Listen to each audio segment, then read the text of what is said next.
Evening all, just 1 minute.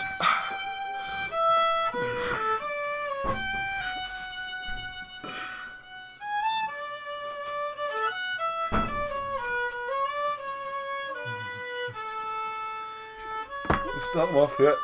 Got my helpers. You ready? Alright, hang on.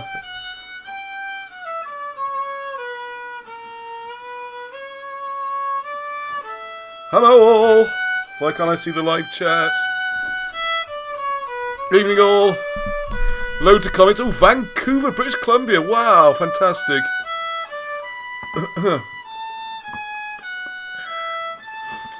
Right, you ready, you two? Yep.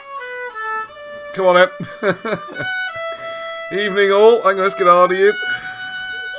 Yay! Bubbles, the 50th episode.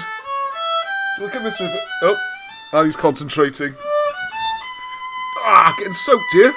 That wasn't the idea. That wasn't the idea. Bubbles. No, don't just drip all over me. It's supposed to make bubbles, not... Ah, thank you, Arnie. Well done, everyone. That's it. Oh, 50 episodes. How did that happen? I tell you what, it won't be 51 at this rate. Okay, I'll bet you lot. I think we have to appreciate how difficult it is to play with bubbles being poured. Yes, it's not... Okay, thank you. That's enough. Please, I can actually do one. There's got one proper go then, Zev. Hello, everyone. Welcome, evening. It wasn't Stairway to Heaven. Oh, yeah, we'll do Stairway to Heaven next week. Gavin, was it you who won the prize? I'm trying to remember who won the draw last week, the prize draw. That was Gavin Taylor, wasn't it? Right, okay, thank you. Right, alright, okay, that's enough of that. Alright, thank you. Serious, this is a serious historical channel, have you know. God, children are messing about. Oh, it's chaos here. It's chaos. The joys of spring. Yes, spring has sprung. Yes, good music. Thank you very much, Arnie. We'll try something a bit jollier next week. That was very nice, though. Marcel Abrahams. Marcel Bach. Yes, well done. That is correct. Yn Gymraeg, diolch yn fawr. I can't place it. It is lovely. I think... Oh, no, they've got your book. Oh, I soaked the book as well. This is my badass book. We got to get that t-shirt done. Whoever suggested the idea, I'm trying to remember, but we're going to have a t-shirt done with I am a badass written on it. Barvass.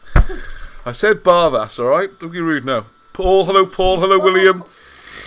BHH Live, yes. What was it? Was that G-string thing, Ear wasn't it? on the G-string. Ears on the G-string. Ear on the side of caution, always. Finky Stingers, hello, how are you? Good to see everyone. Fire in the Soul, Expat, Michelle, Gavin, hello. David Mosley. Wish I'd won the sword, yes. Right? I think the winner, Gary, wasn't it? Sorry, not Gavin, to get in touch with me. Right, we got... Okay, that's enough. Breathe. I'm getting soaked here. Yes, goodbye. Yeah, goodbye. Yes, go and do something meaningless with your evening. Yes, bye. Yeah, go and learn some maths or something. Right, we've got some fun stuff tonight. Can I try? Now, I'm going to try and see if I can remember some of the things we're doing this evening, because the big thing, as you might have seen on the card, is developing a superpower memory using the old triads and druidic methods. Not too long on that. It's not as bad. It's easier than it sounds, and it's not going to help in general life much. But we'll see about that, okay? Right, got so many things tonight. Who else? Oh, Arnie, he's got rid of it. What else is on there? Oh, he just switched. He switched channels on me. No, this is a slip, was it? Hello, David. Oh, hello, Carolyn. How's her name? Hello, Carolyn. Thank you very much. Taliesin's here as well. Excellent. Brilliant. Okay, right. So much to show tonight. Let's get stuck in, I think. That's crazy children there. Right. Did I see... Hang on a second. Let's put this presentation thing on. Slideshow. Current slide. Here we go. Now, first of all... Dun, dun, dun. Yeah, I should go through a list of things, but... put the picture up of Catherine, who's absolutely lovely, been a regular contributor since the beginning, really, for a long time. Kind of missed many episodes from the very beginning, and won the slate. So I went down to drop the slate off, and there's Catherine, a proud winner. So well done, Catherine. It was an absolute delight to meet you as well. Thank you very much. A cup of tea, and it was all lovely, and we had a great chat. I stayed there way too long. Lovely hospitality, thank you. And so, there you go. There's Catherine. Alright, am I going to do a list of things we're going to cover? No, I'm just going to whiz through because there's so much good stuff. I don't want to get through it all otherwise. I think that's on here. The plant is in pride of place on the windowsill. Pride of place on the windowsill beside the Buddha head. So we got Alan, Barham and Buddha. There's your trinity. Well, we're doing triads, you know, the triads and the Arrowhead and threes, all in threes. So you need Alan, Barham, the Buddha. Oh, they all begin. Oh, it's Blackett and Buddha. There's got to be a way of doing this. There's got to be a funny one there. Right, hello, David Tilling. Hello. Yes, we're going to... thank you, David. Good to hear from you. And this week's been a fantastic week. You might have seen the video from Llanthony Abbey, or Priory. And there was on the quest for... Was the printer going suddenly? Oh, now you're getting your music printed out on. There we are. I already have the music. Well, you've already played the song. We've already finished. There we are. Who needs music, eh? So that's a fantastic place. So I hope you see that video. It's only 6 or 7 minutes. I'm going to do a longer video once the book is done. Please don't ask when the book is ready. It's almost done, okay? One of the reasons I was up there was to get the last couple of photographs. And also, I was trying... It's all going wrong, the music's gone everywhere. Never mind. It's on the floor now. It can't fall any further. It can't fall any further. One of the stories in the book is that Jesus built an altar with his own hands up in Llanthony, or somewhere near the abbey or priory. And then St. David supposed to have gone along in the 500s, and he was going to move it, slept on it, changed his mind, built a, I suppose he lead or some sort of cover over it. So there we go. We're trying to find that. We've only got a very few clues. So we'll show a bit more of the treasure hunt next time. Yes, thank you, Catherine. It was lovely to see you. Welcome anytime. Thank you very much. My two main obsessions, Wilson and Blackett and Buddha. Where is the cat? Yeah, where is the cat? I haven't seen the cat. I'm going to go check if Mimi's in the studio. Yes, make sure you haven't locked Mimi in our studio. Which is like... earlier. Yeah, she could be in there. I'm glad someone mentioned the cat, yes. Destroying one of the chairs with her claws. Destroying the furniture in the studio. Excellent. Studio sounds very grand. It's like a shed with big windows where I used to paint my stuff. Right, thank you for the mention, Jordan, there. Right, yeah, 3 trips out this week. Oh yeah, Monday, up to see the Lionstone. And if you haven't seen that, you really should. It's next to 2 in a Glow. I'm probably going to pop up again tomorrow just to... maybe take a little bit of video, but I think everyone's seen it or seen the films of it.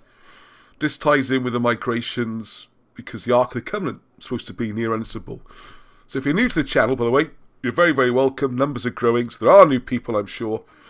We're looking at some of the history of Britain that gets hidden, buried, lost, forgotten, but really hidden. A lot of it seems quite deliberate for some reason.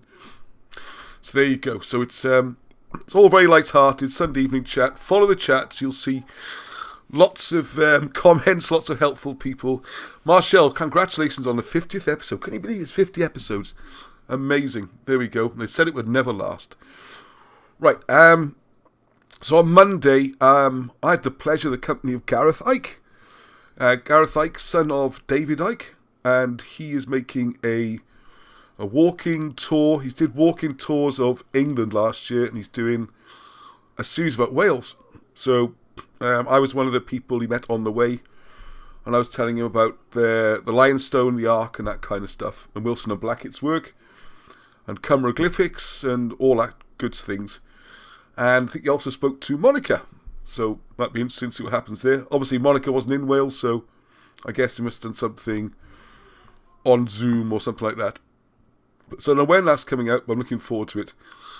And the third trip out this week, which is why things haven't quite got finished, was to Anith Venus, which is the Holy Island, where Jesus is said to be buried. If you're new to the show, that will come as a little bit of a shock. So let's say reburied, or the son of Jesus was buried. The story is that after the crucifixion, the Holy Family and the Christian message came to Britain. They had to escape from the Romans. In the new book also suggests that Jesus wasn't actually killed on the cross, and that was kind of arranged. And it's all part of a deal and complicated politics. It's all good stuff. Oh, so the cat's out somewhere. Good. Right, and thanks also to Dixie Thomas for the prize of the plaque. And the sword will be going out this week. Right. So I'm just going to run through a few things first. I've got a little video from Alan to show. And then the triads. Please shoot away any... I'd avoid Ike like the Rona. The Rona. Corona. Oh, that Rona. Well, he was very nice to me, I have to say. So... Never got the lizard people. Yeah, I never got the lizard people thing either. And if you look on Rich Planet, you will see discussion about that. But I think it's good exposure for us, you know. It's people who watch that will hopefully find out about Britain's hidden history. I wore this T-shirt with a picture of Alan Wilson on it.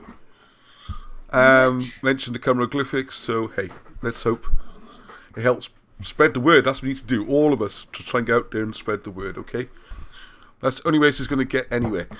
Right, I want to say thank you to Michael J. Romenko, who's over in America. And he actually sent me 4 books. Where's the other 2? Hang on. Oh, excuse me. Sorry, I'm reading 2 already. No, they're not there. They're over there somewhere. Claudius? No, not like Claudius. No, as great a book as that is. Right, I got 2 of them here anyway. So, well, hang on. So many books to go again this week. Yes, that's one. There should be one more there. Sorry, I should have had these ready. As organised as ever. No, that's the Bible. Right, okay, so... excuse me. I am okay, it's alright. The Secret Vaults of Time, which you might know. Which is about psychic archaeology. And, which I would have been the first to scoff at a couple of years ago. There's a load of nonsense, but the more close contact I have with people who do this kind of thing, and the evidence we produced while going to sites and trying to find stuff, I'm not going to give full names on here, like Ellis and Graham and people dousing and all this. I have to have an open mind. I just have to, because I've seen firsthand, and that's one of the things we were doing at Anesthenas, was doing dowsing and all this kind of stuff to try and work out exactly where the burial mound is, and also there were some other things we found there which we were totally unexpected, and I'll try and get a video up this week or next week, or maybe talk about it next Sunday. Let's put it this way, there's a lot more than one burial mound there. The one that's supposed to be Jesus, not sure if it is, and there are other burial mounds with non-human burials. If that hasn't got you interested, I don't know what will. Okay. Yeah, David has been spot on about a lot of things. I'm not sure the lizard things fits into it. But a lot of the stuff he does is very good. And I don't want to try and sidetrack our programme. What Gareth is doing, I have to say, what an absolutely lovely guy. And his 3 crew with him as well, 4 of them. Absolutely, really, really nice people. We had a lovely time with them. Did quite a lot of walking, showed him some places, and he just seems very open-minded. He wasn't pushing anything at all. He just asking me, "What's this about? What's that about?" And he was genuinely interested, and still is. We might do some follow-ups at some point. I'm going to go music request. A music request. Last of the Mohicans. Last of the Mohicans. Wow, I don't know what that tune is. Let's dig that out. It's a great film. Daniel Day-Lewis. Right, and the other books, which I put one on screen because it is actually available on Amazon. I've read the first one, so speed read it. I haven't read it in great detail. This is fantastic. I can't see this available anywhere, but this other book, the one you see on screen, that's on screen. that's the follow-up. And these books are written by Jim Michael.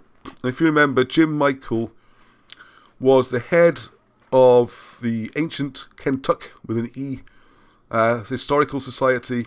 He tragically passed away a few years ago. He worked very closely with Wilson and Blackett, who are mentioned extensively in here. And what this is about, well, these 2 books, it's physical evidence for there having been a British-Welsh migration to North America in the 6th century. So what you have there is the markings in the cave, like Bat Creek Cave, which seem to be Colburn and can be read using the Welsh language. Then there's details in here of burial mounds and the cloths that are found, references back to dragons drawn on places. Brilliant. So I noticed that there is actually one on there are some 3. There's 3 on Amazon. So I think they're well worth it, and it's not very expensive either. So I'd recommend those. And I'm also in contact with Lee Pennington. I hope you're watching, Lee. I know you watch this sometimes on the rewind, as it were. So he doesn't comment, but we are in touch. Excuse me. And I'm really hoping to have a chat with Lee, or an interview even, to record for the programme, just to give us an update. Because I've noticed it's a bit disturbing with the Ancient Kentucky Society. Without Jim Michael there, it doesn't seem to be quite so focused on things like Colburn and the Wilson and Blackett work. I know Lee tries very hard, but I want to find out an update, what's happening, okay? But in the meantime, look at these. And I will be doing more programmes soon on America. We've done a bit about Maddock lately. And if you go into the list of videos on the channel, you'll see a full, hour-long, I think, presentation by Jim Michael, going through much of what's in these books. Okay, so, Cheers would make a lot of... What's going on here? Sorry. Someone doesn't know South Wales geography. I have shape-shifted... I have shape-shifted about 10 pounds since COVID. Is that putting weight on or weight off, Patricia? I wish I could shape-shift 5 stone. Right, anyway. Okay, so that's a little thing about that. This is one... The picture needs a bit more tidying up, because it's got that sort of vegetation in the background. If you saw... I only put one video up this week, because I have been all over the place and very busy. So I've got a few more short ones to go up next week. So I'll try and keep the 11 o'clock thing going.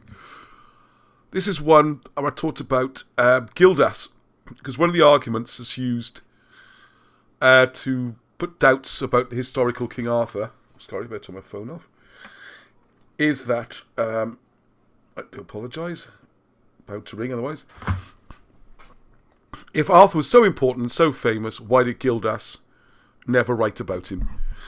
Well, if you go through Wilson Blackett's work and look at it yourself, look at the dates of when he was alive and when Arthur did his things, this great the great speech, the great sermon, which is like a sort of call to arms to the British, saying how badly they've been living and how they need to go up and fight. It's not really meant to be a line-by-line historical document, and it was seen to be written before Arthur did his great deeds, which is why he's not in there, of course. And I would argue that it might also become from Arthur, which is why he's effectively almost sending the letter. So he wouldn't be talking to himself. He's not going to harangue himself. He's trying to get everyone else to join him. Okay. Yes, the books are priceless. I love his research on Maddock. Yes, thank you, Bethan. They are brilliant. I really enjoyed reading them. So David had the idea, why not put this? This would be quite a cool t-shirt. So we're going to tidy it up and put that on the front of the t-shirt. And then the question is, who is this Arthur bloke? And then the backdrop, you can see there's a kind of... it's the royal family trees. I've just cut it down a bit. Not everything on there, but more than enough to get someone interested, hopefully. And that back on the back of the t-shirt. So please keep sending through ideas. Thank you, David, for that one. I haven't seen David's name come up. He's always there. I'm sure David's there. And I was online with him a couple of hours ago, so I'm sure he's going to be there. So yeah, please send some more ideas. And if you could buy some merch and stuff and books, thank you. The support has been fantastic. Patrons is going up. Everything's looking good. Like I said, we share all revenue with Wilson and Blackett, okay? Right, so there are a little bit. Now, when you quick look at this, when you come back to the memory thing, have a look. All about it. You've forgotten about it already, right? I've forgotten about the memory thing. Forgotten about the memory thing, yeah. Right, in the middle of the screen, you'll see Arth. You can't see my cursor, so I'm not actually kind of see it. All right, very small. I've got to try and do something about that. Right in the middle there, you got Arthur. If you're, this is a quick refresher while we're here, in case you're new to this, people talk about King Arthur as this amazing superhero who fought the Romans and fought the Saxons, which would have made him over 250 years old. Where it's very clear, and this was worked out hundreds of years ago, that there are 2 Arthurs. So, if we go nearer to the top, you've got Arthur 1, and Dragathius, and we can discuss and argue whether he's Arthun or Arthur, and if he's the son of Victor or the grandson, and all this kind of stuff. But for today, just get an idea. He's the one places Arthur I, who was part of the invasion of Western Europe and ended up dying in Greece and being called the King of Greece. If you go down the central column, we're just going to look at the central column, okay? Not going off to the sides, just down the bold ones down the middle. You can see his son, Tithern and Tathel. And then we got the more familiar ones, Tithfalt, Teudrig, who's the grandfather of Arthur, the famous one. Then Meirig, then Arthur too. Okay? So we just think. And maybe have a little go trying to remember just those. Start with masculine Ledig. 1, 2, 3, 4, 5, 6, 7, 8, 9. 3 threes. What a coincidence. Then there's Ithel and Reese. Yeah, don't worry about Ithel and Reese and Arthur 3, okay? Not quite so famous. But you're quite right. That'll make it 12. They are in threes. It's a big clue to what we're going to do with the triads, alright? A bit of fun for everyone to have a go at. Right, some stories from the week. Andrew Wilson is new member on the Facebook group, and he's been very prolific. This is one of the interesting things he saved, because in recent weeks we've been talking about the possibility of Troy, the Trojan War, having been about 1100 in Britain. And this goes back to the book Ewan Wilkins, Once Where Stood Troy. He's over my shoulder, I might be able to see it. I haven't had time to go into as much detail as I hoped. But his idea there, a lot of the places, the weather, the tides, all sorts of things like that, actually placed the Trojan War in Britain. Sorry, the writings of Iliad I'm referring to. So, now the research that Marcell's been doing, and I've been getting a bit involved in, is this idea, obviously we got the Wilson and Blackett book, putting Troy at 650 BC, in Anatolia. Oh, remember, don't forget about the personalised cartouche mugs. Yes, personalised cartouche mugs. Yes, send me an order. If you want your name done, I will do it. I will send me an email. I'll work out the hieroglyphs for a name with some suggestions, send it back, and then you can, I get change it, or if you don't like it or whatever, and then you can order one. All right? Yes, thank you, Arnie. And who was that? It was Paul Rowlands. Ah, Paul Rowlands. Thank you, Paul. Oh, William Juby, great supporter. The family tree would look good as a front of a shirt too, as a possible separate item. Okay. The walking shirt looks great. It does. And the walking shirt looks great. Thank you, William. Yes. If you haven't seen that, it's a picture of Arthur on his horse, same as on the cover of Arthur the Walking. And then I was thinking of putting the simplified family tree on the back. But again, you can customize to a certain extent, okay? If you want a particular shirt or mug or a pillow or any of the things on Teespring, let me know and we'll sort it out, okay? So, by the way, all the links, the articles I show here, like on this bottom left-hand corner, you can see there's a link, and that's in the show notes, in the description, okay, if you want to see that. Because this is interesting, because what we were doing with... I know Andrew Wilson's a big fan of Ewan Wilkins, and he follows Robert Langdon, and he's very interested in the idea of Trojan War being roughly 1100, I think he says 1046, in Britain. But he's also found this to show, and what this shows is that this is Anatolia, where Troy might have been, and what it's showing is how the sea levels again have fallen. So when we look at the current Anatolia, we think, well, it's nothing like the battlefields described in the territory. Whereas, if you allow the sea rising, and as you can see on that drawing, hopefully, a very different outline, then maybe it starts to make sense. So we like a lot of these things. The more you look into it, the more complicated they get. It's like the example I always give is Taiwan politics. When I met Angie, 12, 13 years ago, something like that, then I thought Taiwan politics was quite straightforward. And after a couple of years, I thought I was a bit of an expert. And after 5 or 6 years, I realised I didn't have a clue. It's a bit like this with this one. If you've just looked at the Trojan War and not really thought about it, Schliemann discovered it in the 1870s. Everything's confirmed. What's to worry about? There's Troy. But then you realise lots of the information in the book don't work. The dates are definitely wrong for a campaign in Anatolia. And Wilson and Blackett have moved out to 650, changes the dates. And Earman Wilkins and others, Collins Beaumont has probably touched on this, and a few other people, make the claims that the war was actually in Britain.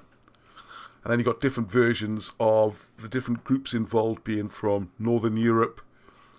And then what this also ties in, which we'll come into in a second, is there another possibility, I'm not going to read all this, that in Northern Britain, that sort of squidgy bit on the left-hand side of these pictures is Britain. And the Dogger Archipelago and Dogger Island, this is what a lot of people call Doggerland. So if you look at the top, so thank you again, Andrew Wilson. another contribution from him. I'll have to get you on the show, do an interview, because you're doing good work. Even though there's quite a few things we don't actually agree on, that doesn't matter, okay? As I keep saying to people, we're discussing history. I saw a wonderful quote, which you might know, I hadn't heard it before. I thought it was brilliant. And it was I heard it from David Starkey, old LSE professor who's in a bit of trouble at the moment. And he said, the reason why arguments between historians are so vicious and nasty is that the stakes are so small. Have a think about that one. Yeah, no one getting that one. All right, I probably got it wrong. Okay, so we got there. So 10,000 years, roughly before 1950, I don't think these dates matter too much. I know Andrew puts a lot of store in the accuracy of the dates. I think it's more of a general guide, but anyway, another discussion.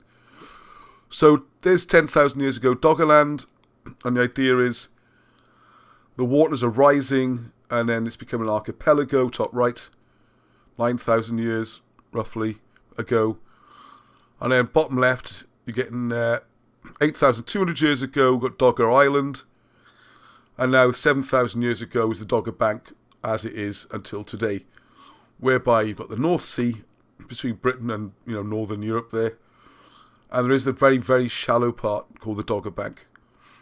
And you can follow this, there's lots of good evidence for it, and I know with Andrew's provided stuff, NASA scans and all this kind of thing, so it gets more and more interesting. It's another one of these ones, the more you dig into it.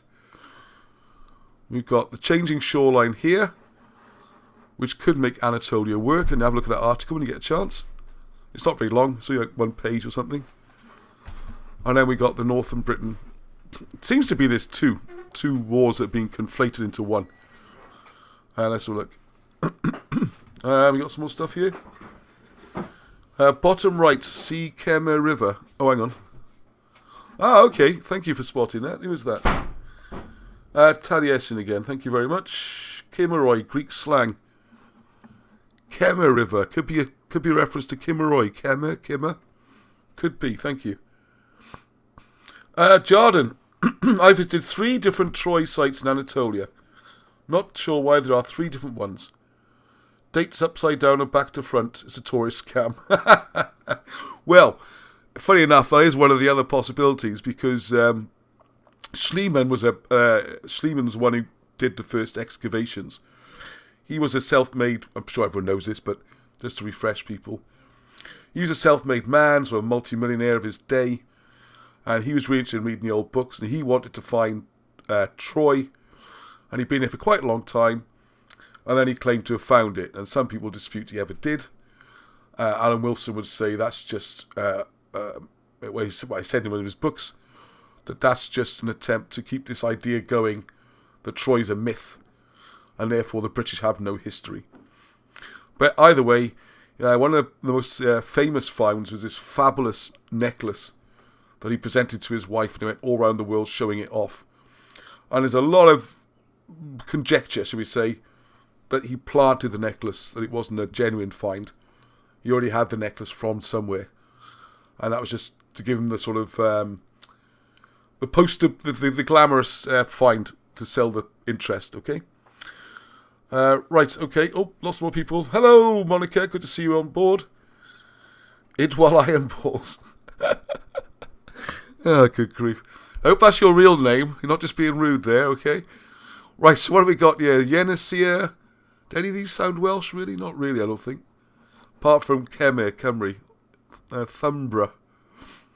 See, my conjecture, and it's just guessing a bit really, is I get the impression that the Cymru would have been further south in that area which is designated to the Luwians, Luwians.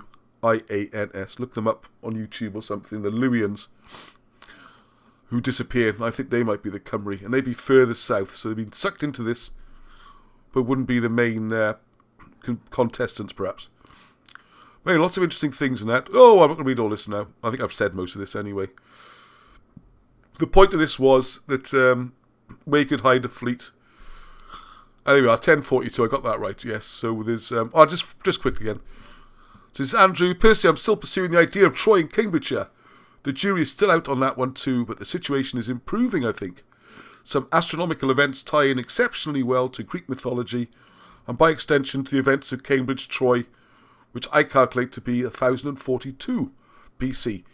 In addition, there is, which is pretty close to the 1100 BC date, that Marshall has come to by following the genealogy back. So different routes come in with a similar answer, which is always good to see. In addition, there is Skelt Head Island, which would equate to Tenedos Island, behind which Odysseus hid the Achaean fleet while the Trojans were distracted by the wooden horse strategy. Was that on the map? Oh, what a shame Skelt Island's not on there. Unless it's these ones under the words Dogger and Dogger Archipelago. This is interesting. So it so happens that Skelt Head Island is formed by a creek joining the mouths of two rivers, and is a long, thin split affair. In archaic Welsh, the word Tenedos. So is that the Dogger literal in the bottom right? So I'm not sure what that is. Let's get Andrew on. Tenedos means long and thin. Etymology rules do not discount the notion that Tenedos could be an extraction or Achaean rendering of Tenedo, perhaps the original name or local description for Skelt Head Island. Moreover, Skelt Head Island is not far from the Wash, but no chariots could easily cross the creek to scout or attack, and the island is high enough to hide the ships. This is the big thing. In looking at the two sites from Andrew's perspective, is a big fleet of 1,000 plus ships, 1,200 ships, where they've been hidden. Okay. And then it's how the calibrations and the dates, I've gone through all that, I think. And you can maybe go back and pause this later. But that's really, I think that's the points I've already covered, I think. And possibilities to change the date of Stonehenge. Alright, here's one from Di Parker. I don't know if Di's here tonight. Thank you very much. And this is this amazing trough. See, the problem is if I want to click on this link now, it'll shut me down from, if I do it, I have to come out of the presentation for a second. But have a look at the link in there. It's supposed to be X thousand years old, and it's bronze. What's interesting is this was actually in Wales, revealing the true density of human occupation on the coast and timelines of South Wales. 29. Yeah, you have to get up yourself, sorry. Right, just another little quick mention in here. Thank you for Zoe Spencer, who also put up a yellow dragon and said, haha, here's my drawing of a real Welsh dragon. And as me, being a bit of a smart ass, said, oh, it's supposed to be red, and why hasn't he got 4 legs, and blah, blah, blah. We had a good laugh and a joke about it. And then my cousin Steph, I hope you're watching, Steph, she got in touch with me and said, yeah, of course dragons were yellow, Welsh dragons. So I had to, I'm quite happy to be shown to be wrong. I know it's not quite wrong, it's discovered something new that I didn't know before. And there's a good example, okay? And if you look at, I haven't put this on here, maybe I'll put it in next week's. If you look at the heraldry of, I think it's O England Dŵr, everything's North Walian, he actually had a yellow dragon, okay? And there's different variations. I still think the red one came first, but there's more to it. With a lot of these things, there's more to it than meets the eye. So well done, Zoe. Let's look. Hugh Gaddon. We got a few more comments there. Right, let me just jump into some of these questions. Yes, Pen is the head of Arth, or the bear. I would also say with Pen Arth there could be a soft mutation of Garth. and Garth is fortress. You've got the main Garth up on the hill, and then ahead of the fortress, if you like, or the head of the defence is at Penarth, because it's like a headland. So if you keep an eye on the 7, and then you can signal up to the Garth on the hill, but who knows? Alan Wilson says it's the head of Arthur. So Penarth, Johnny Nigma, Penarth marks the Old Welsh New Year Hen Galan, with traditional head rolling of a giant Bendigeidvan down Cliff Hill to the beach. Great fun. That does sound great fun. I've never done that. I've seen the cheese rolling in Somerset. And Marshall's pointed out that Hugh Gaddon is supposed to be contemporary with Abraham, which has implications for Albine's invasion. Yeah, because you've got to get the dates sorted out then. And there's a place near the Dovey Estuary. Thank you for Smarty Pants. Oh, the names are getting better and better every week. Someone's going to catch me out. Thinky Stingers got me caught out a few weeks ago. Not again. Not again. Yeah, that's right, because the Welsh story is that Hugh Gaddon is the one who commissioned, as it were, Stonehenge. And I'm going to crack on, because you've got the memory thing to do. But I just want to mention, that during the week, always good to get new contributions. Thank you, Zoe. It's the feast day of St. Dovnan, and he's recorded as being one of the sons, I should say, because Brecon had stacks of children. The legendary 5th century ruler and founder of the kingdom of Brychainog.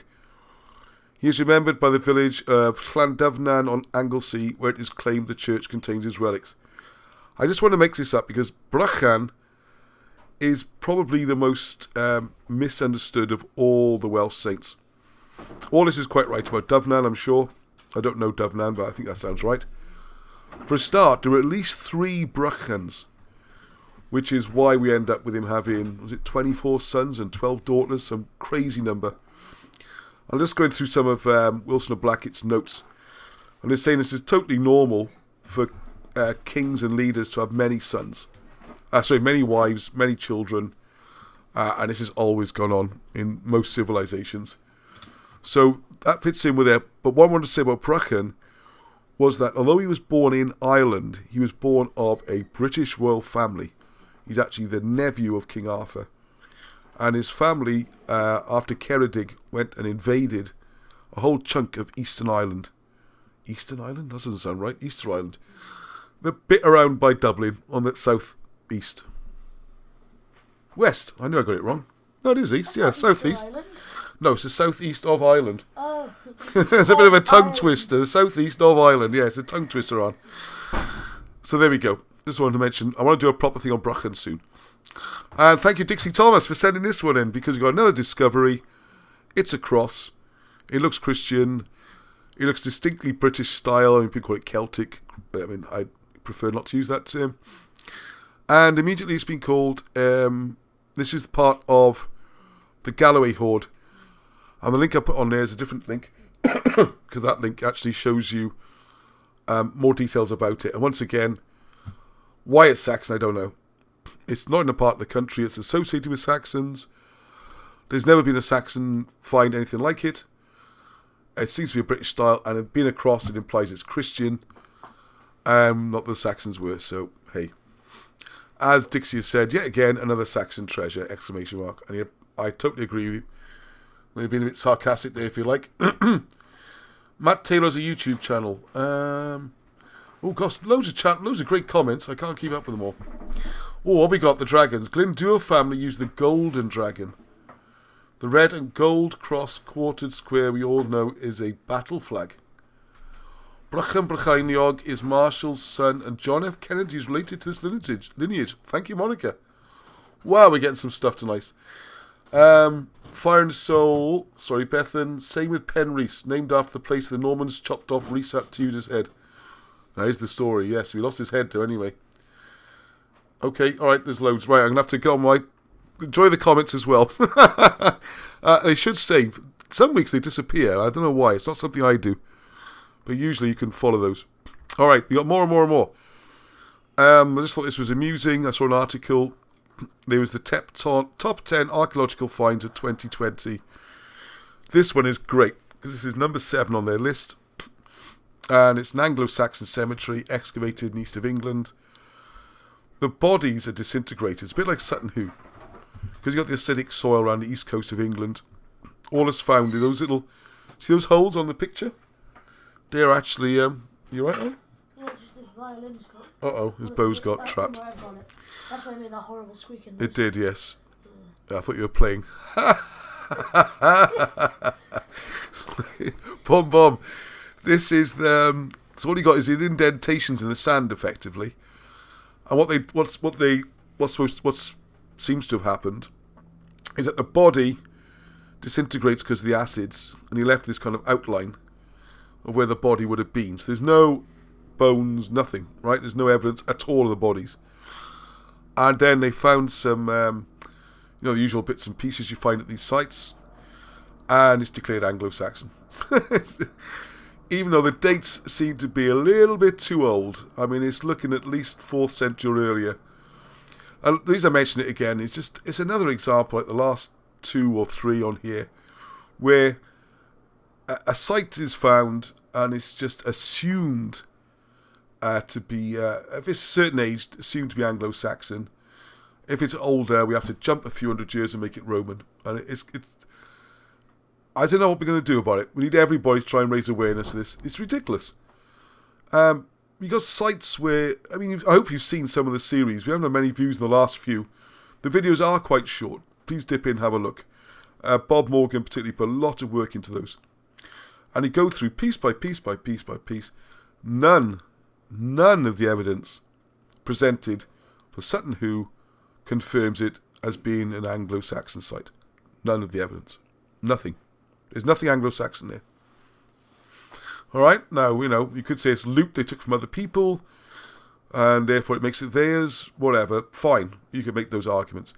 You cannot say it's Anglo-Saxon. Same with this site. Same with the Hoard in Scotland there. So I just want to throw that point in. So that's one of our subjects we look at quite a lot. Oh gosh, right, we have distracted. Right, try us on history, please, Monica. No current politics, please. This is a question I was sent by Anne Jass. Thank you very much, new person, who sent me a few cracking emails. It's just one of many.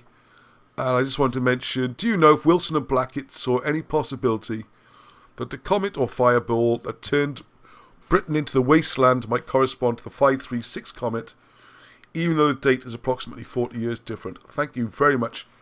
Just the kind of question I love to get. And I'm sure there's people on there going to dive in with answers, which is great, because loads of people know these things, but lots of people don't, and it's good to refresh.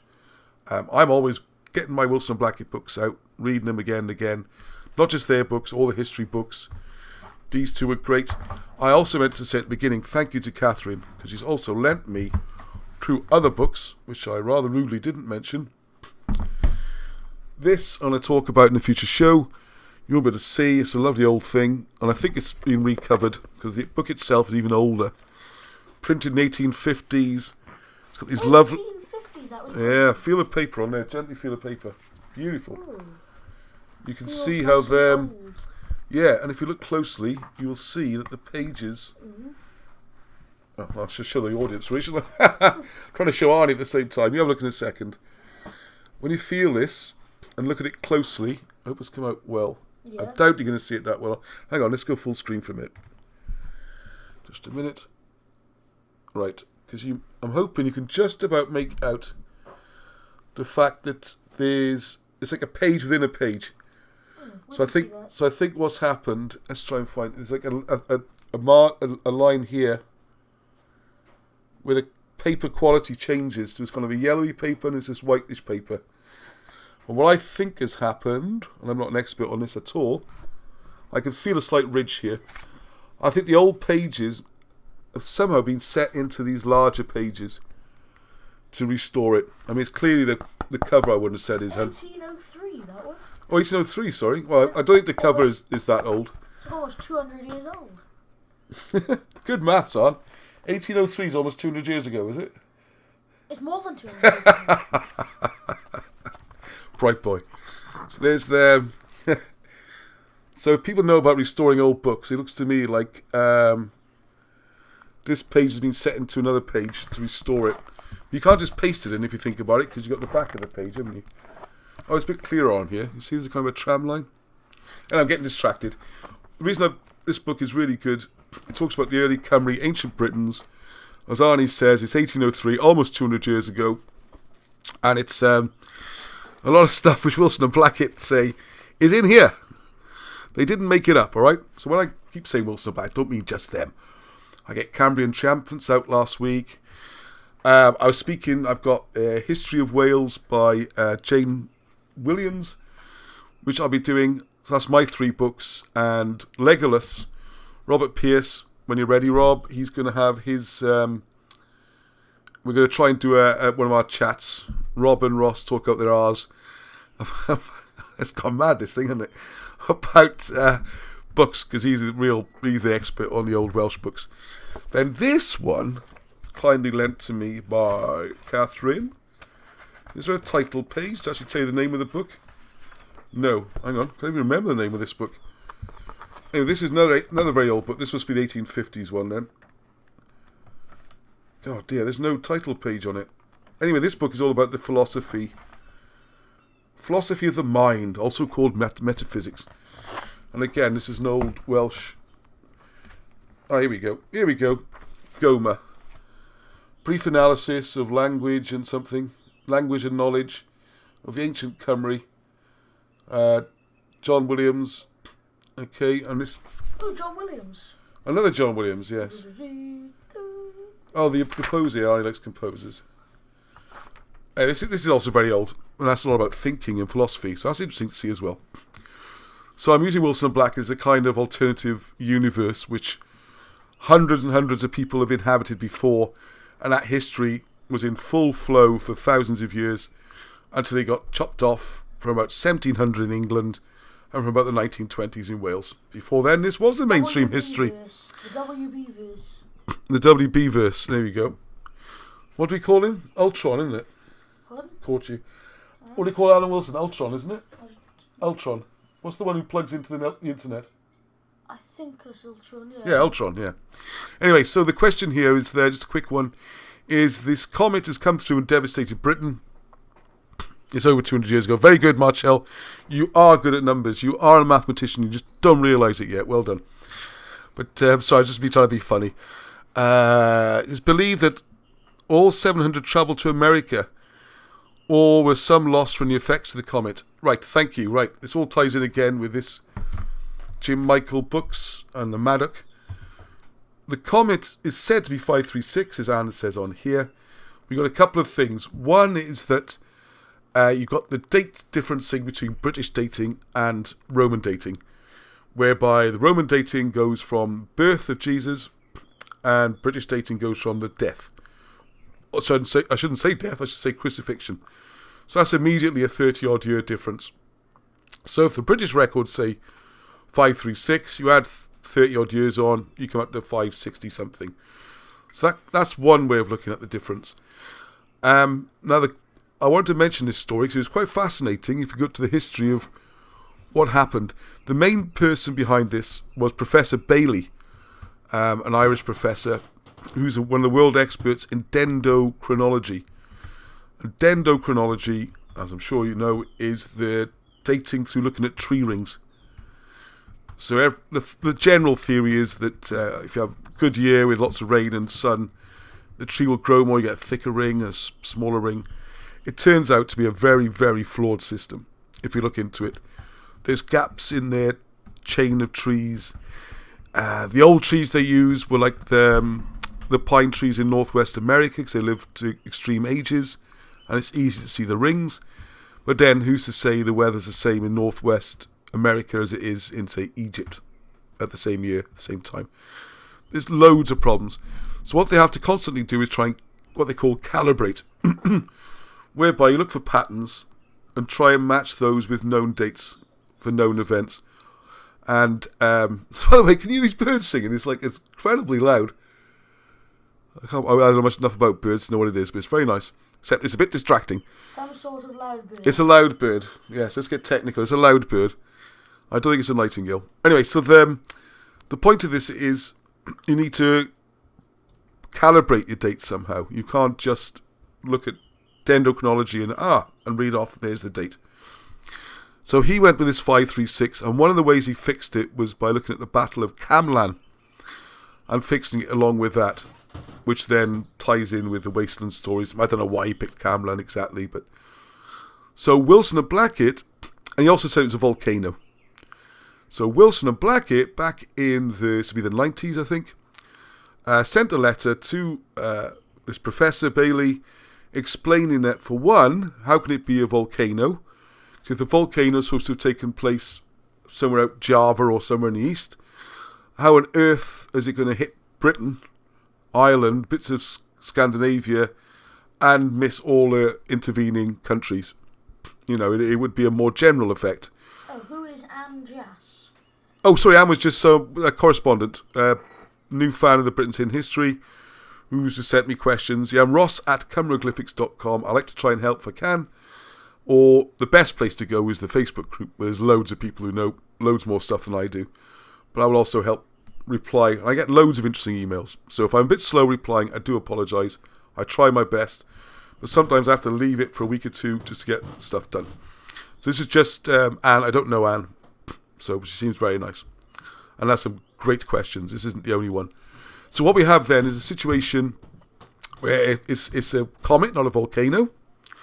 And then Alan Wilson also explained the proper dating of the Battle of Camlan and why this 536 date needs to go nearer to, 562. Alan Wilson calculated it as. So you're looking around about 560s. And bizarrely, they changed their hypothesis from volcano to comet.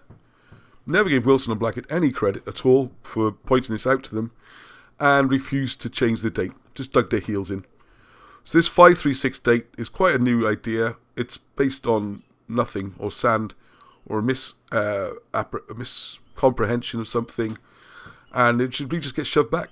So the very long answer there that it does correspond. It's the same thing probably, because we've got this confusing situation now where these videos is very popular.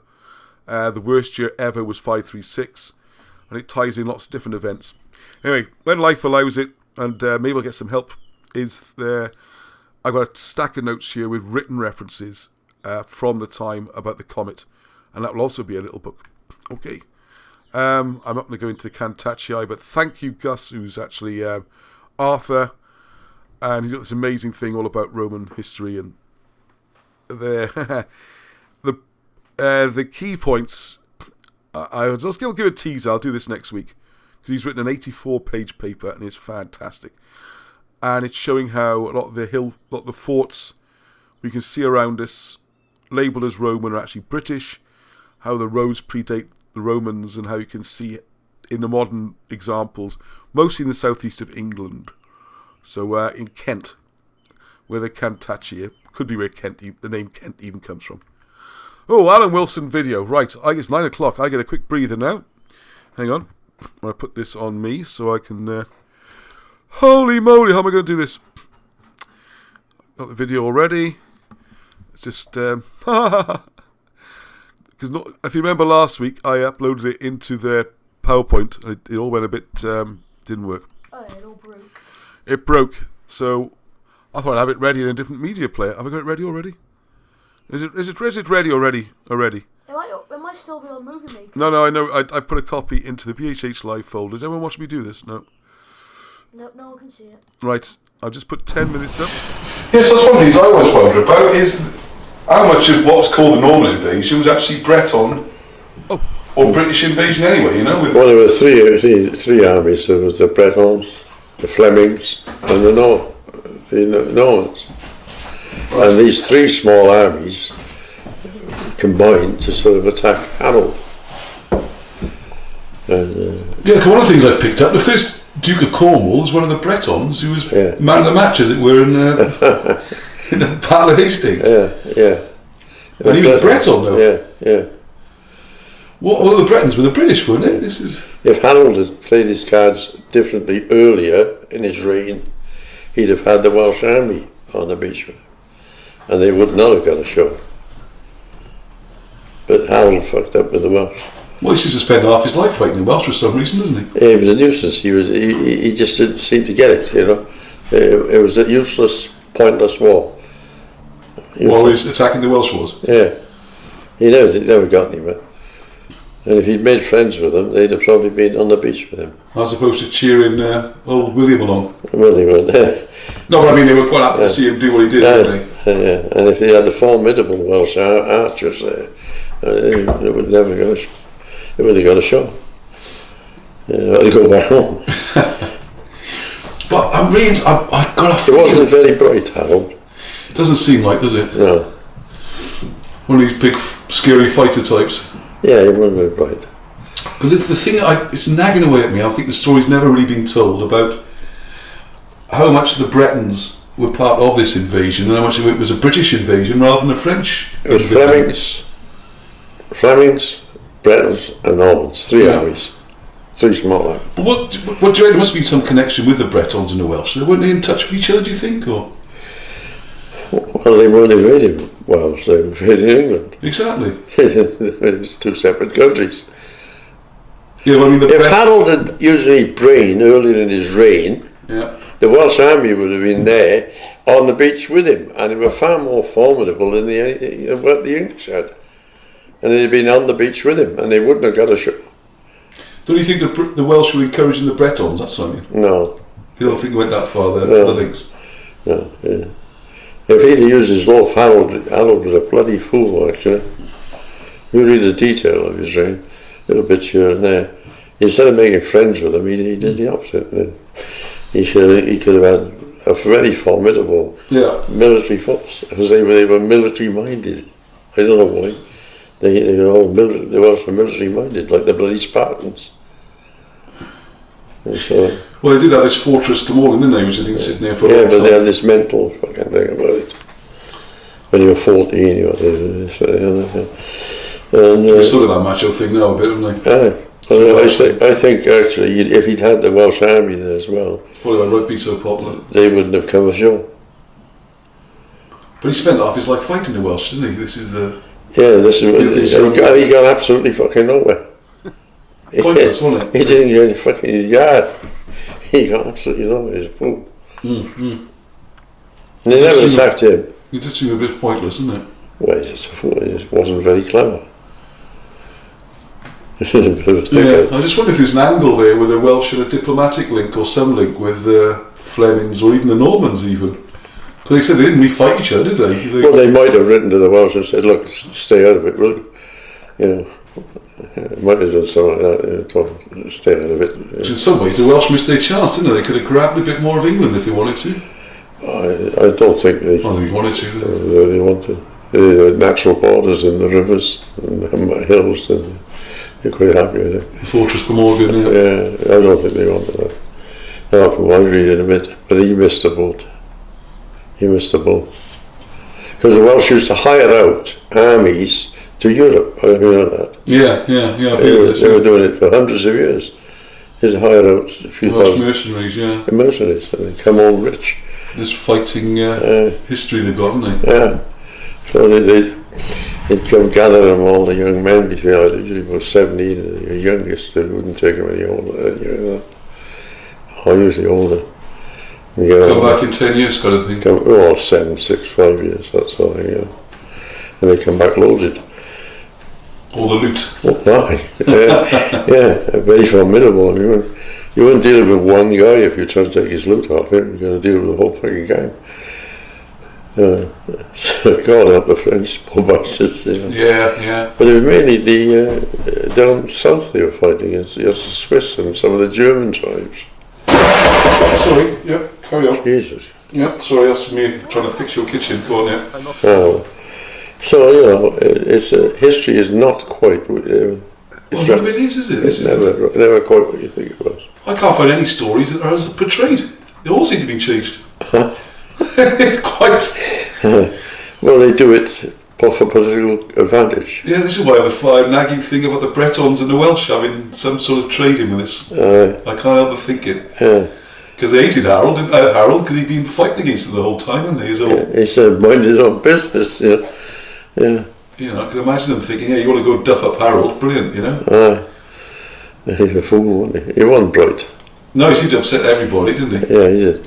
So he just Well, I'm not sure as bright William was either, really.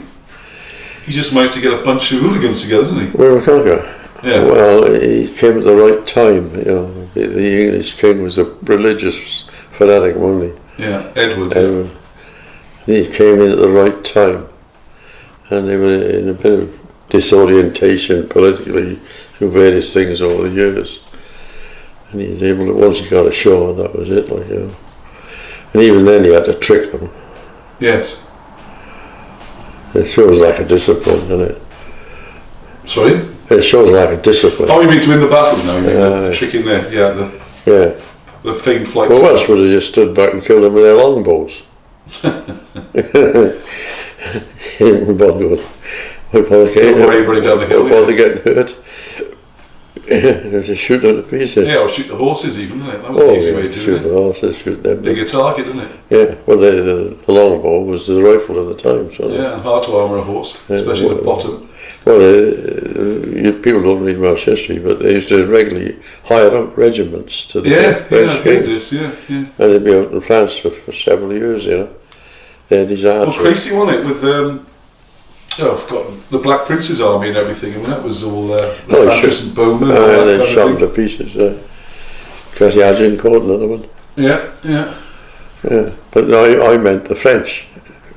They should have been hiring them out from the Bretons. Oh, the French were hiring Welsh? Yeah, they should have hired them out. They would have had any trouble then. Yeah, it's remarkable that, isn't it? Because there's this kind of belligerent attitude, isn't there? It continues. Well, actually the histories as we've studied them, they are the remnant of the Trojans. They are definitely Trojan. So how is it tied between the Trojans and the Lost Tribes then? Because that's where people get a bit confused, or I get a bit confused. Lost Tribes of Israel. Well, if the Welsh are the Lost Tribes, how can they also be the Trojans? How does that tie together? Well, the Welsh are the Trojans. So the Lost Tribes are the Trojans? I know the detail, but I know that if the Lost Tribes came to Wales, the Trojans also came to Wales. Is that that's what it looks like? Yeah, both. That's something. Some sort of mix of the two. Something like it.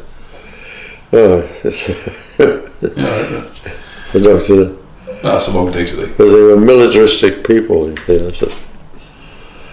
And being militaristic, it seems to have assisted them down the years. Mm-hmm.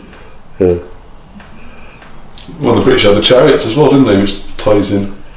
Well, the Welsh had this longbow thing for years, and the custom was when the boy was 14, he was taken away from his parents and sort of put with a military sort of cadre of some sort, and he was trained in military skills and hardened up a bit.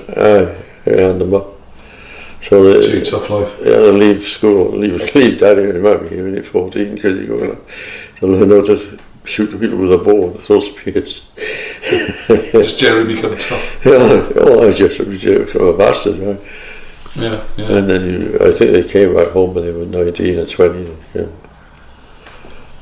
All made up. Do a few more tours perhaps, get some more loot as they get a bit older. Grab a girl and everything, and settle down.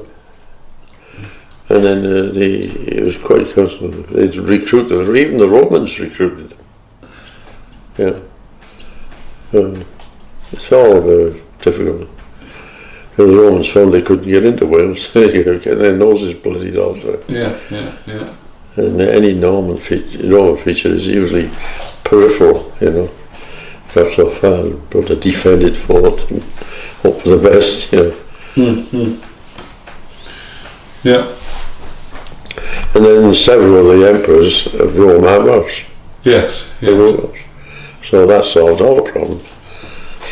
It all ties together then, doesn't it? Yeah, it all fits together, yeah.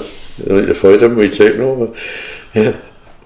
Fucking ridiculous. Yeah. It's so ridiculous. I guess this idea as well, like I said, even some of the emperors who do have Roman blood or even are from Rome, if they come and marry to a Welsh princess or into the British royal family, the whole country doesn't suddenly become Roman. No, it doesn't. In the same way, at the moment we've got a German royal family. I know. doesn't mean the whole of England is suddenly German. No, it's not. Just because the Hanoverians came over, it wasn't an invasion. Just because you put one guy at the top. Well, I personally have touched on it. I think it's time this royal family went a long way away.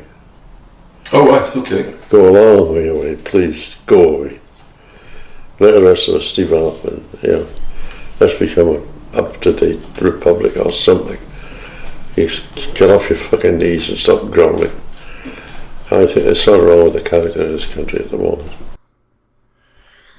Aha, yeah, sorry about the fruity language there. Hope no one got too offended. Oops, I forgot when I just wouldn't be the same if I put a bleeper on it, would it? If it went beep beep and all that kind of stuff. It doesn't count as swearing when Alan says it, okay? That's the general rule. But thank you for all those some brilliant comments in there. Isn't that a great bit of video? I think that's a year and a half ago now. But he's still going strong once you get him on the topics. And got this megalithomania thing coming up. I'm desperately trying to see him before then to record some new footage for that. Anyway, just going through some of the comments. It's been very funny. I can't stop laughing. I was trying to be quiet during the video. Right, first of all, Matt Taylor. He's asked if it's okay to use snippets from the videos. Yeah, please, anybody. Copy them. There's no copyrights on my stuff. Copy it. Use it. Send it. Repost it, whatever. If you can put Britain's Hidden History on there, or my name, or Alan's name, brilliant. But no, the main thing is get the information out there, please. I know Matt makes some great videos, so go for it. Kevin Thomas mentioned the melted forts in Scotland tying in with the comet. Indeed, I think they call it vitrification. And I am going to do a 6-minute video on that. I had it ready a year ago. So I might get some of these figures a little bit wrong, but I think it's something on the lines of they tried various ways. National Geographic did experiments, and they used what's called like a box furnace to try and get the heat. Because what they're trying to say is the Romans were trying to show off to the natives and made these fires that could melt stones. I mean, it's just weird, the official narrative. And one of the ways they proved it was to get these little box furnaces, literally a box, put the heat in. You need the sides walls to try and get the heat up. But with coal, or wood I think burns, 600-800 degrees C.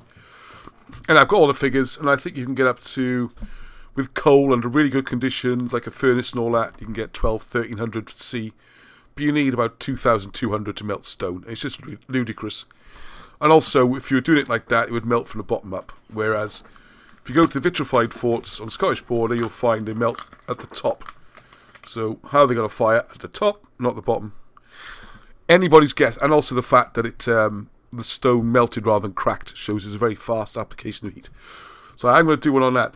Legless, there's a discussion going on. Alan speaks properly in plain language. Yes. Well, what I say is that if we took some of those words out of the English language, then what else have the Saxons given us? Boom, boom. All right. I'm here all week, folks. That's the contribution to British culture, isn't it? Right. Legless was chatting about Camland 569. Let's do that in our chat, and I hope you're free one evening this week, Robert. We're due to go for a walk somewhere, aren't we? But also we need to do an online chat over some books. We talked about it a few days ago, didn't we? We've both been very busy. Marcel, now this I didn't know. Debrett's, 2 things from Marcel I didn't know. The Debrett's, which is the people who record the peerages of everybody. So if you're particularly aristocratic, your name will be in Debrett's, and you can see who your great-great-granddaddy was, that kind of thing. So we have, it claims in there that the Stuart dynasty were British 500 years before 1066. So I guess you're talking the 500s. And they returned with William. William, what Alan called him a few times. Conqueror is the other word. I think you find in Cambria Triumphants, the book is dedicated to James I, and his genealogy is calculated there, and that might be the reference for Debrett's, but Marshall knows more than I do about this kind of thing. And she's also saying, wasn't William half British on his mother's side? I didn't know that. I'd be very interested in that, because I would love to look more into my theory about the Bretons. As you can see, Alan gave me short thrift. I keep putting the idea up to him. He's not budging. That the Bretons were returning and maybe join forces a bit with the British, because they didn't seem to try and invade Wales or anything for a long, long time afterwards. Johnny Enigma, bloopers reel. Yes, me dropping a tray of forks, wherever it was, while Alan was talking, would go on the bloopers reel. Some form of metal objects. Yeah, I don't know what it was. That goes clang, clang, clang. I'm actually, I was just going, go on, what have we done now? I believe the word used by Alan is actually Low Dutch in origin. Plain Walter Skeet. He's allowed to be blunt after all he's gone through. I agree he's allowed to be blunt. It's just, this is a family show, okay? So, you have to see these in context of the generation and what the information he's conveying. Arnie's managed to get through it without being too upset. There we are. And Sarah seems to think it was funny as well. Listen to Andrew. Right, we're not finishing just yet, Arnie, because I am going to do a little bit about the thing I said I'd do. And yes, to answer William's comment, no, I don't fix kitchens with a sledgehammer. Thank you very much. I try not to fix them at all.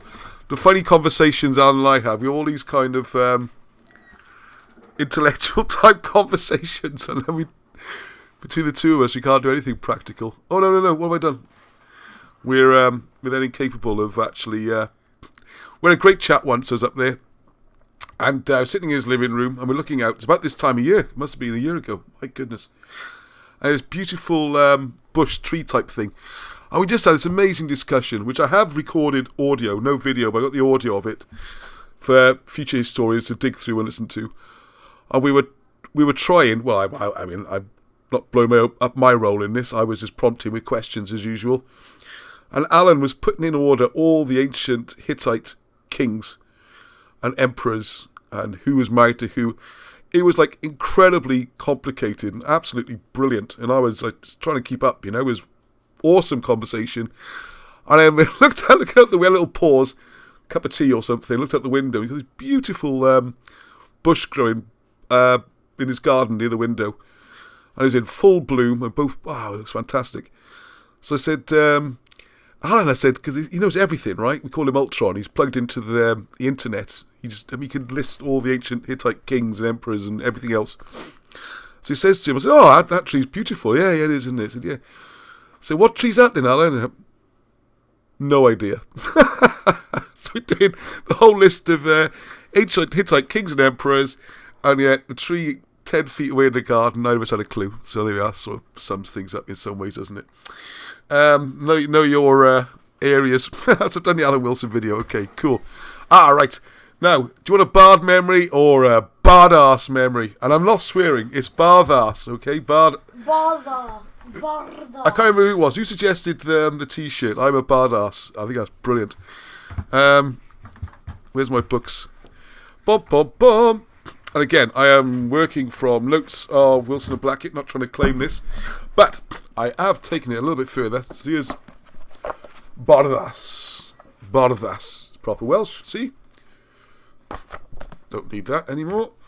Bardas. And, right, I'm going to have to do this very quickly, because it's getting late for a Sunday night and it's a school day. The point is, the triads. Alright, the triads in threes, like the Arwen. Even the Arwen itself is a triad. What this means is groups of three. Basically, that's it, okay? There's probably a more technical definition, but that'll do for me. And the idea of the triad, for example, is 3 levels you can use the triad. If you're the lowest level, you can't even utter the word. You can just draw these 3 sticks, which are the signs. It might be A, E, U. Then the next level is allowed to use the name in certain places, and the third level, a full-on bard, can just use the name of God, Yahweh, or something like that, okay? When is the S4C footage going? Oh, the S4C footage, yeah, it's supposed to go out in May. They haven't given me the exact date yet. They said they will tell me in advance, and I'm going to try and record it somehow and share that on here. But otherwise, it'll be on the Heno program, and Heno means evening, so I think it's the sort of magazine type show after the news every day on S4C. So thank you again to Richard Evans for organising that and coming all the way from the top of Doggerland up in North Wales all the way down to do the recording and speaking Welsh and then go all the way back. And also Serin, a 9-year-old superstar, speaking in Welsh, and Arnie was there working on it. My children, it was great, okay? And Benny Babbles chatting in Welsh. I don't know what he said. I don't think the things that you drew, Benny, are ever going to get on S4C, okay? I'm not going to be rude here on a family show on a Sunday evening.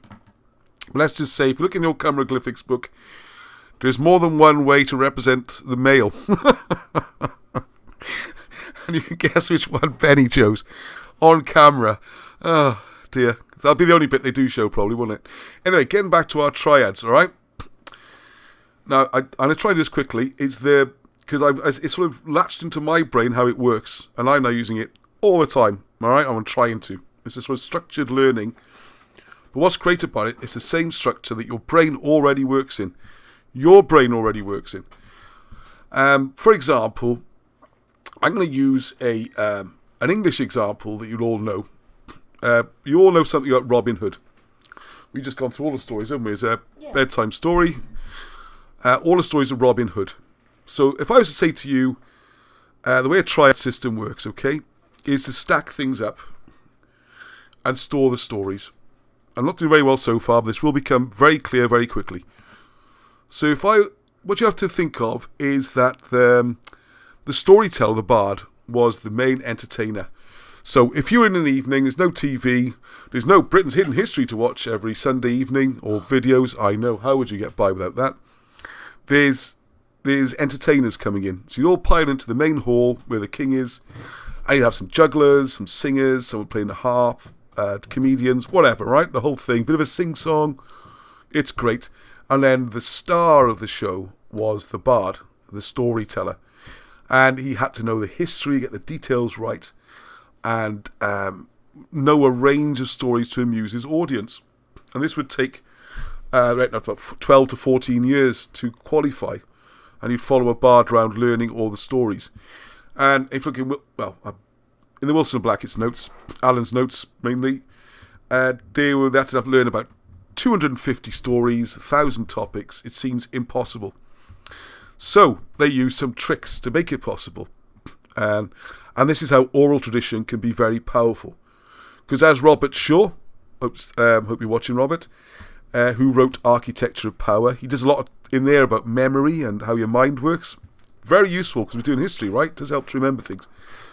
He was, so his point there was, this is to help you remember things. So you'd learn the stories, but it's how you connect them all.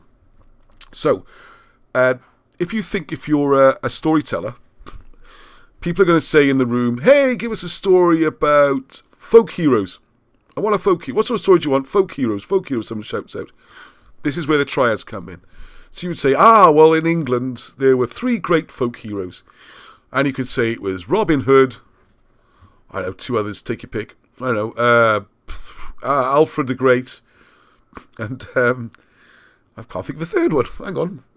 English folk hero. Which one? I don't know, Dick Turpin, alright? Doesn't really matter, okay? So those 3. Now the point is, all you're remembering at the moment is the 3 names. And it's working off a trigger word. So the trigger word, or phrase, is folk heroes. So you learn there's 3. Well, here's the 3 main ones. The 3 I just told you, okay? Robin Hood, Dick Turpin, and whoever it was, okay? Which one do you want?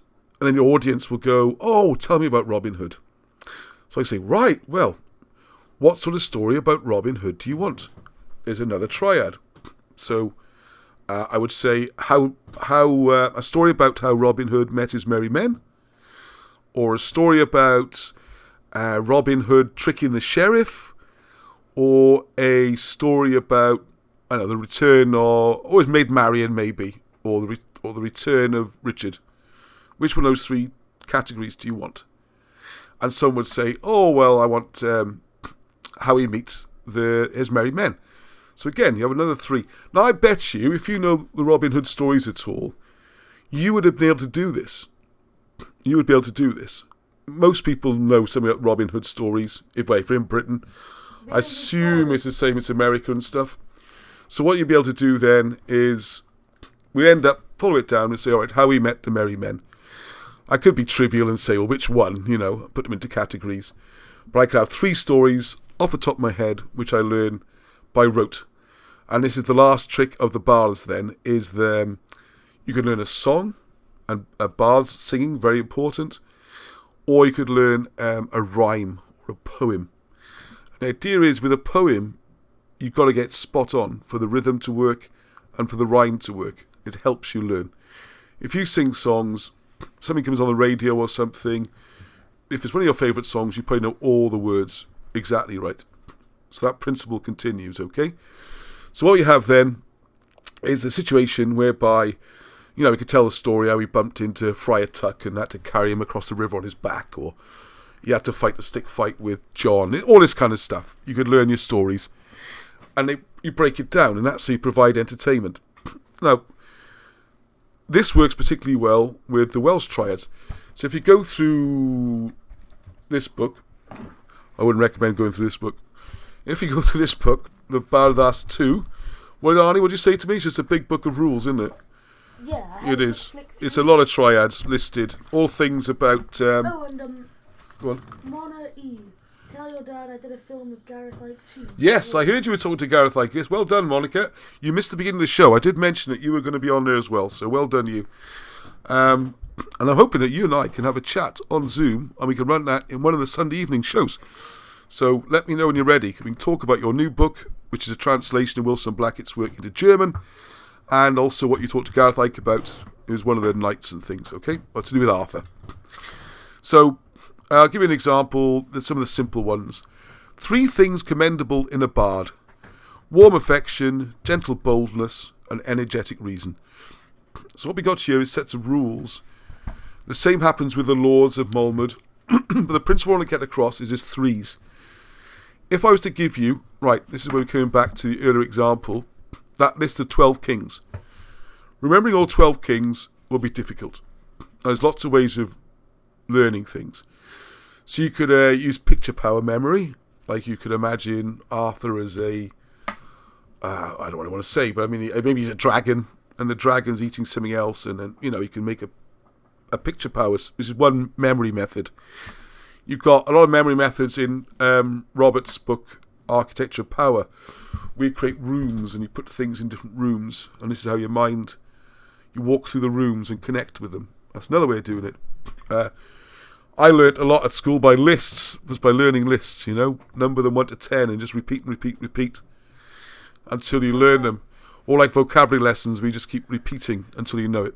I'll tell you, the triads, I think... I'm just going to kick this person called Peter Hughes. I've been asked to kick Peter Hughes. He's just... Oh, was he just causing spam? Right, then go on in, yeah. What's he said? Oh, it doesn't matter. I'll leave it to you. Yeah. So the point then is you're trying to... your brain already does the triads. This is the point I'm trying to get across.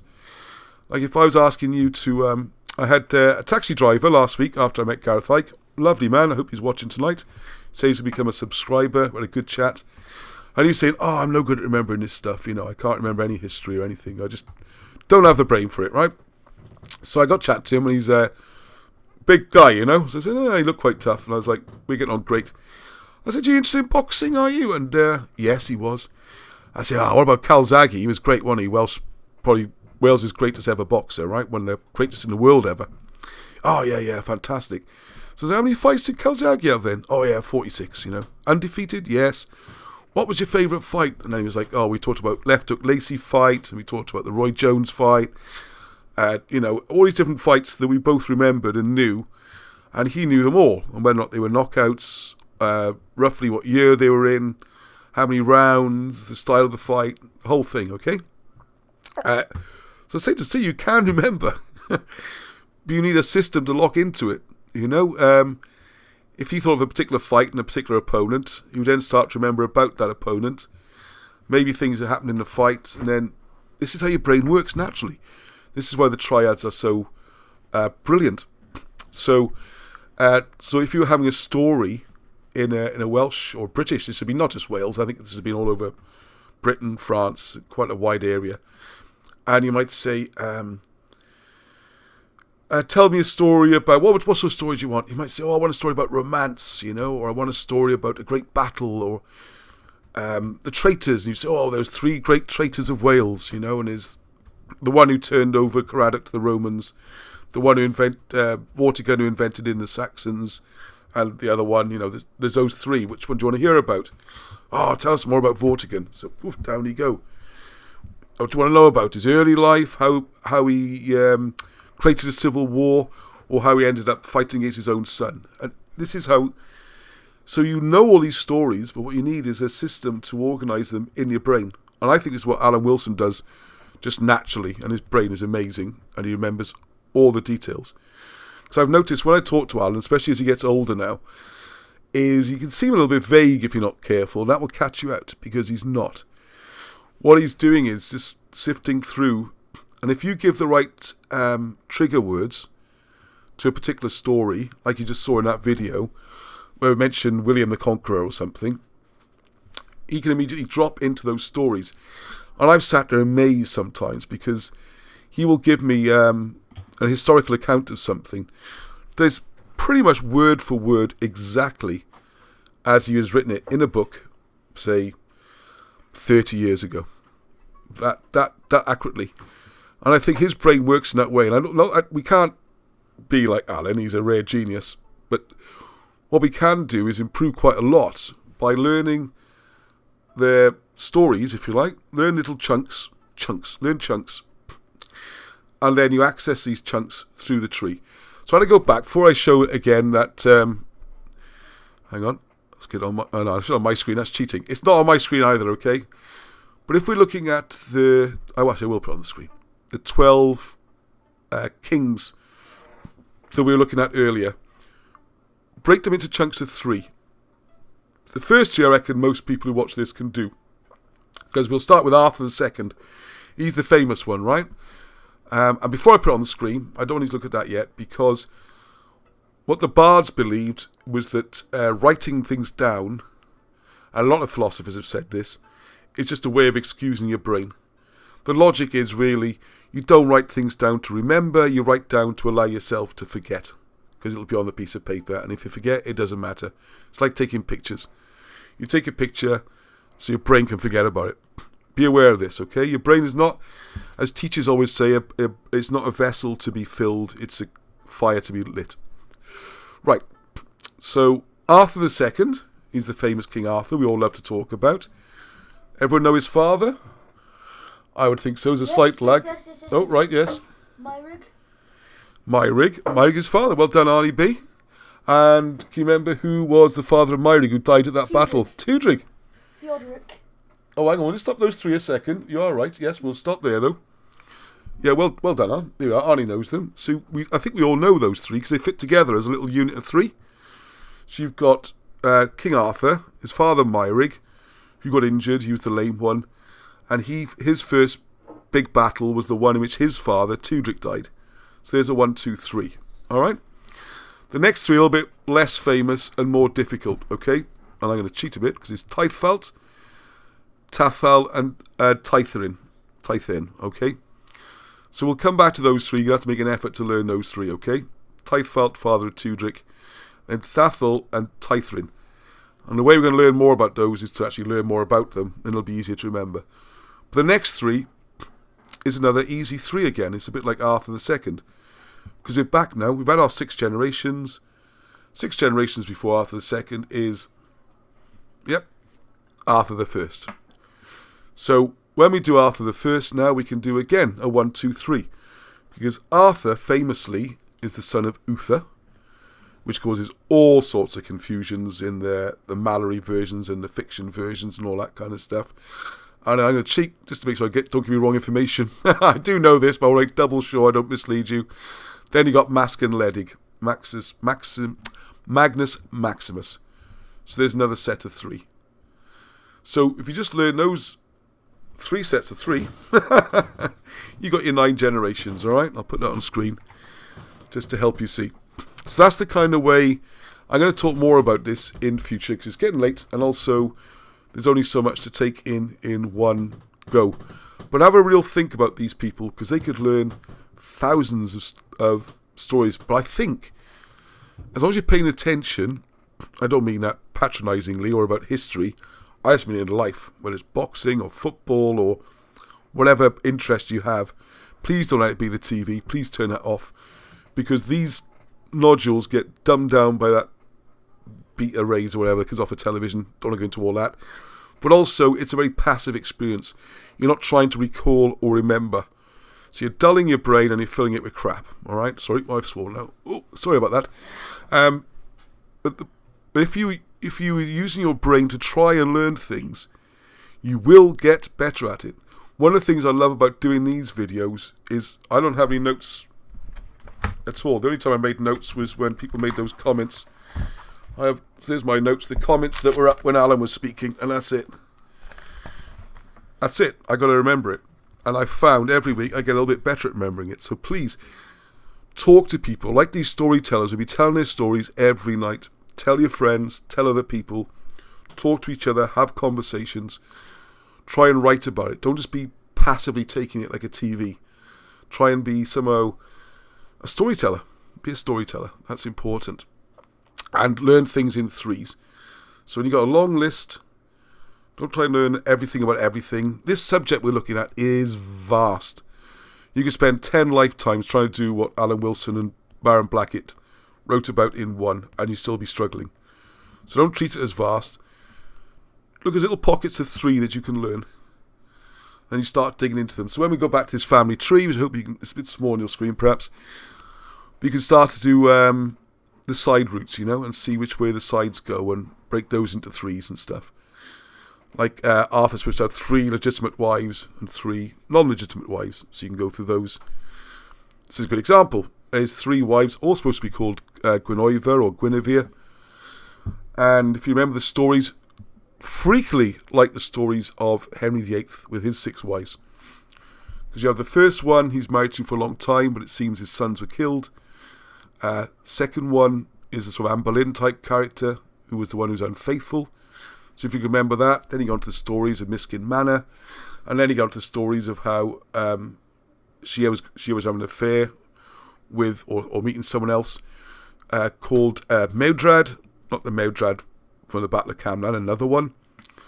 And then there was a pursuit of her all the way up to the Meagle Stone up in Scotland. So you learn that little story about the 3 Guineveres and what their lives were, and then they just drop into a triad.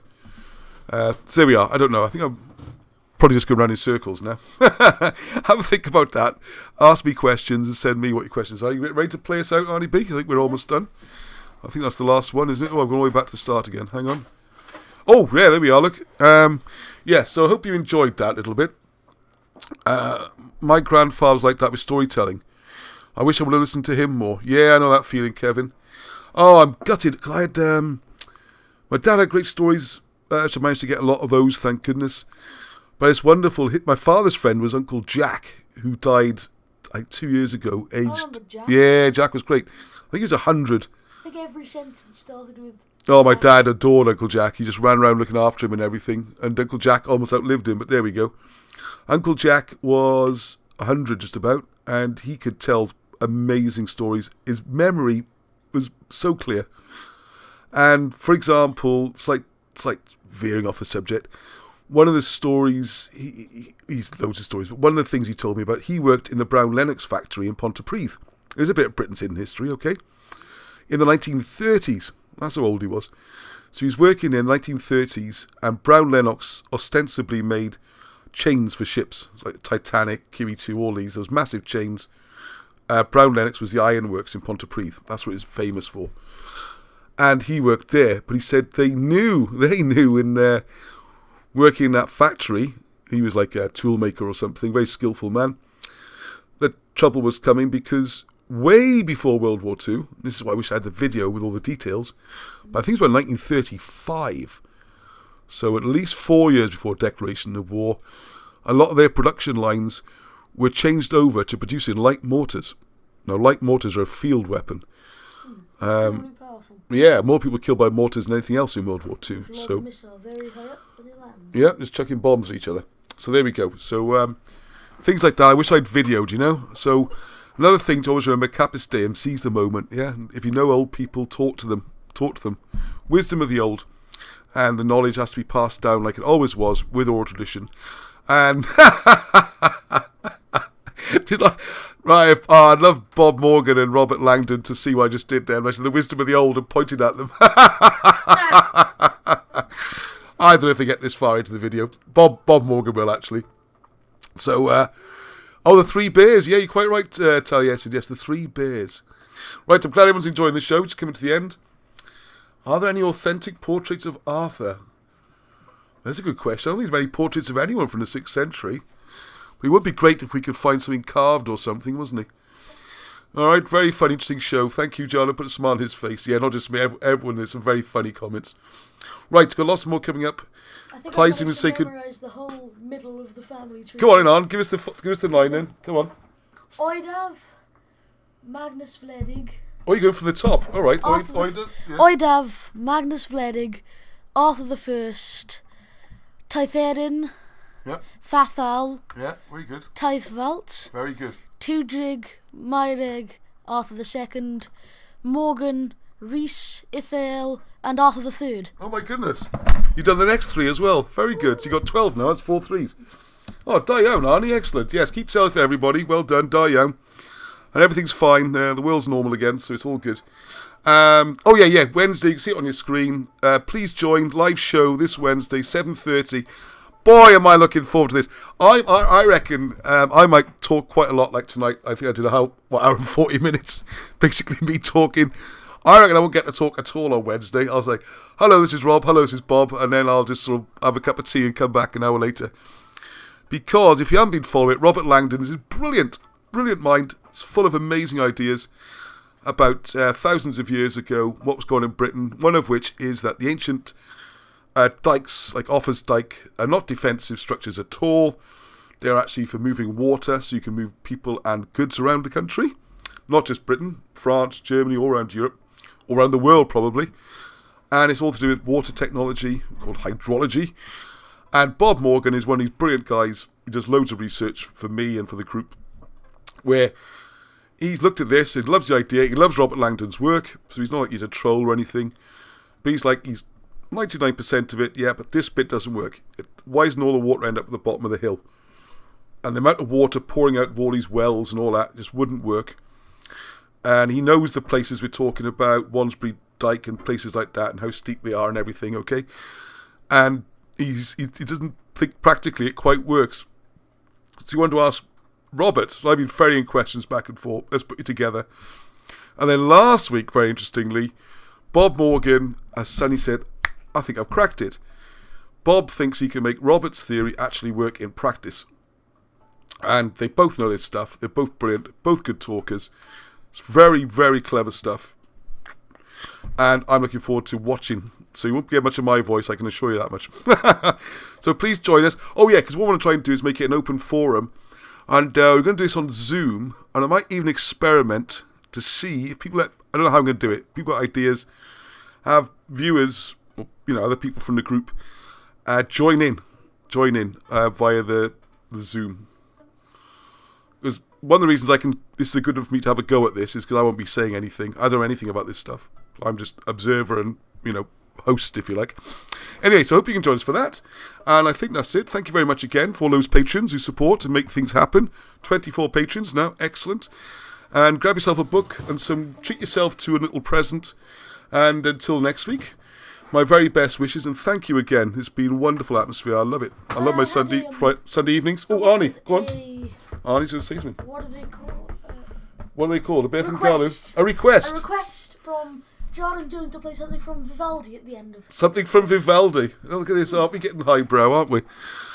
Can I have some requests for next week as well, please? Much more lowbrow, all right? By the way, one thing I would like to say, okay? I'm not personally We taking... did have a request for the Last Mohican theme. Yeah, the Last of the Mohicans. I have to write that down, yeah. Mummy found the music. Mummy's found the music. Well, I think you need to play it at least once or hear it. You need to hear it once before we play it. All right, we'll do it for next week. One thing I would say, all right? I did sing about 6 weeks ago. About 6-7 weeks ago. We did Paint It Black. I played the guitar, sang, Arnie played the violin. I have never been asked to come back. But that's okay. I might just sing anyway, just to offend everyone's ears. Right, it says a bard, there's got to be a good singer in there. It says in here one of the things a bard needs to be is a good singer, so I failed my bard audition.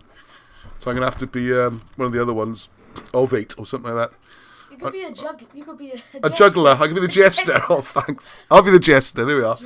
Alan's the bard. I'll do my juggling jokes, and Arnie could be the scratcher on the violin. Right. So good night to everybody. Until the next time. Oh no, I'm going to play out first. I don't want to turn the screen off, but go on.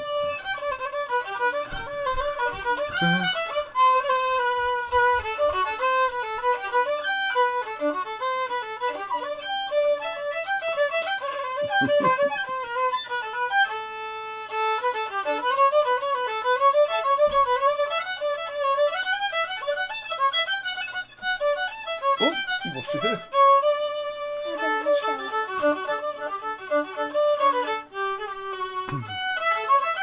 Alright, so good night to everybody.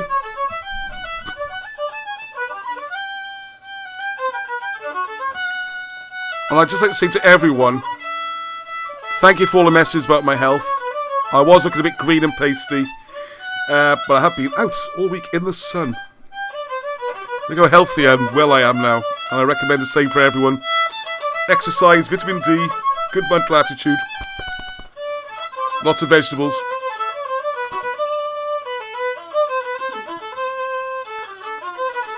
All the comments are wonderful. Hey, Graham.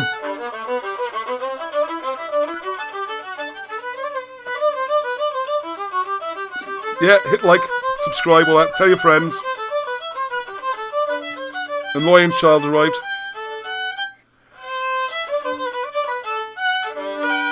Yay! Are we? You have 3 encores. Alright, I'm going to close the thing down now and get these boys to bed, because it's school tomorrow. 7.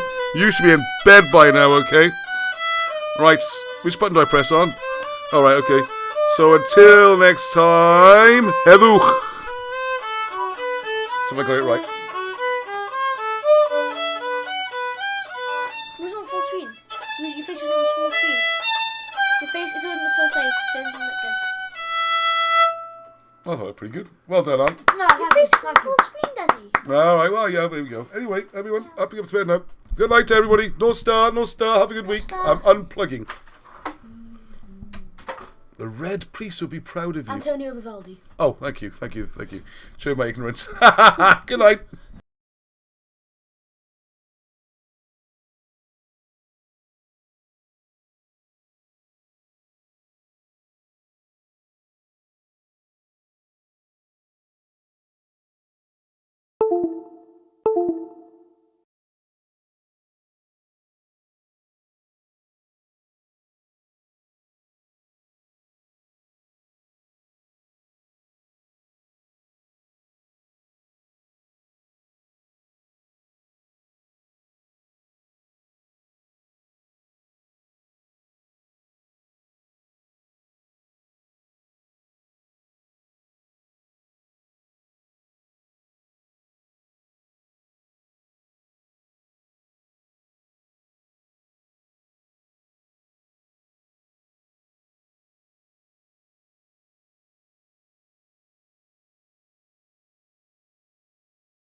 The show has ended, but he's just messing about the violin, so comments, I've just left it plugged in.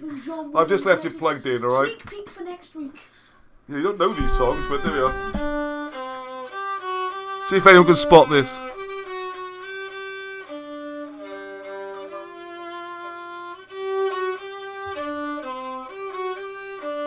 And that's the rest of the sneak peek. Oh, okay, unplug again. I'm not sure the microphone works.